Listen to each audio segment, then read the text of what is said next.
इस video series में हम ये समझेंगे कि मेंटल हेल्थ कंडीशन या इलनेस के समाधान के लिए एक प्रोफेशनल और साइंटिफिक क्लिनिक या इंस्टीट्यूशन के पास जाने की आवश्यकता क्यों है। एक प्रॉपर मेंटल हेल्थ फैसिलिटी किसी भी जनरल एडवाइस से अलग कैसे है। मेंटल हेल्थ के सर्विसेज जैसे कि साइकोलॉजिकल काउंसलिंग और साइकोथेरेपी में क्या साइंटिफिक कंपोनेंट, मेथड्स और प्रोसेसेस हैं। ये एक वीडियो सीरीज़ है जो कि 3 पार्ट में डिवाइडेड है। पहला वीडियो जनरल एडवाइस के बारे में बताता है, दूसरा वीडियो साइकोलॉजिकल काउंसलिंग के बारे में बताता है, तीसरा वीडियो साइकोथेरेपी के बारे में बताता है और एडवाइस, काउंसलिंग, साइकोथेरेपी के बीच की समानताएं और अंतर पर चर्चा करता है। हम जनरली एडवाइस, काउंसलिंग और थेरेपी के बीच के अंतर को नहीं समझते हैं और इन तीनों टर्म्स को एक दूसरे की जगह यूज़ करते हैं। वैसे तो इसको किसी भी तरह यूज़ करने में ज़्यादा दिक्कत नहीं है, लेकिन दिक्कत तब होती है जब हम किसी साइकोलॉजिकल कंडीशन या इलनेस के लिए भी इन तीनों टर्म्स का यूज़ करते हैं। हमें ये समझना चाहिए कि काउंसलिंग या थेरेपी एक क्लिनिकल मेडिकल प्रोसेस है जिसका एक साइंटिफिक बेसिस होता है और यही अप्रोचेस साइकोलॉजिकल ट्रीटमेंट में भी यूज़ होते हैं, जबकि एडवाइस एक नॉन मेडिकल प्रोसेस है।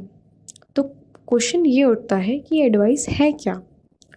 We are familiar with the term advice. It is something that we encounter in day to day life. It comes from our friends, family, colleagues और even stranger on the internet.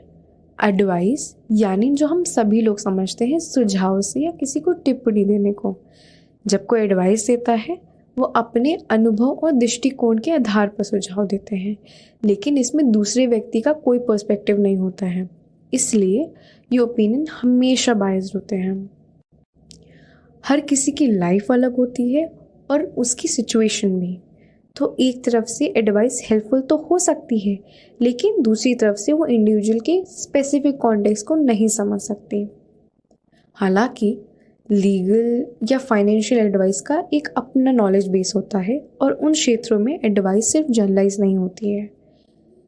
सबसे ज़्यादा दिक्कत किसी psychological या illness में होती है जहां नॉन एक्सपर्ट या नॉन प्रोफेशनल भी एडवाइस देते हैं।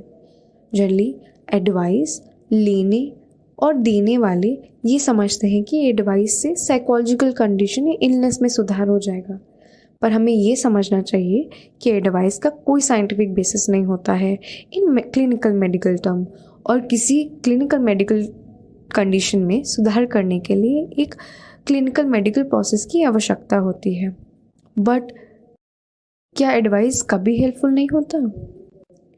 सुझाव या सलाहकार ज़्यादा तभी इफ़ेक्टिव होता है जब वो एक प्रोफेशनल से आता है, जैसे कि फाइनेंशियल एडवाइस, जो एक तरह का प्रोफेशनल एडवाइस होता है जो हमें हमारे पैसे मैनेज करने में हेल्प करता है। और ऐसे ही फाइनेंशियल एडवाइस जैसी बहुत सारी प्रोफेशनल एडवाइसेस होती हैं जो हमें हमारी लाइफ को मैनेज करने में हेल्प करती है, परंतु एडवाइस का किसी के लिए भी यूज़फुल नहीं हो सकती। ऑल्दो हम एडवाइस हर किसी के लिए यूज़फुल हो सकता है, खासकर रोज़मर्रा के मामले में, लेकिन कभी कभी वो डेप्थ और एक्सपर्टीज़ नहीं प्रोवाइड कर पाती है जो एक प्रोफेशनल सपोर्ट दे सकता है। हमारे दोस्त हमें रिलेशनशिप के एडवाइस देते हैं, एल्डर्स हमें लाइफ का ज्ञान देते हैं और पेरेंट्स एग्ज़ाम के गाइड देते हैं। हमें ये ध्यान रखना चाहिए कि एडवाइस हर इंडिविजुअल के लिए सूटेड नहीं होती और हर समस्या का सलूशन एडवाइस में नहीं होता। हमेशा ये भी ध्यान रखना चाहिए कि सभी सिचुएशन अलग होते हैं और हर कोई एडवाइस सबके लिए फिट नहीं होती। फ्लेयर के वेलनेस क्लिनिक में हम पूरी प्रक्रिया का ध्यान रखते हैं और हमारे पास ट्रेन और लाइसेंस साइकोलॉजिस्ट और साइकाइट्रिस्ट हैं। यहाँ ट्रीटमेंट डायग्नोसिस के बेसिस पर होता है। आप हमारे क्लिनिक पर किसी भी मेंटल हेल्थ कंसर्न पर प्रोफेशनल सर्विसेज लेने के लिए या चर्चा करने के लिए आ सकते हैं। प्रारंभिक चर्चा हमारी तरफ से निःशुल्क होता है। Testing, assessment, diagnosis, psychological counselling, psychotherapy और साइकाइट्रिक ट्रीटमेंट एक प्रोफेशनल सर्विस है और पेमेंट बेसिस पर प्रोवाइड किया जाता है।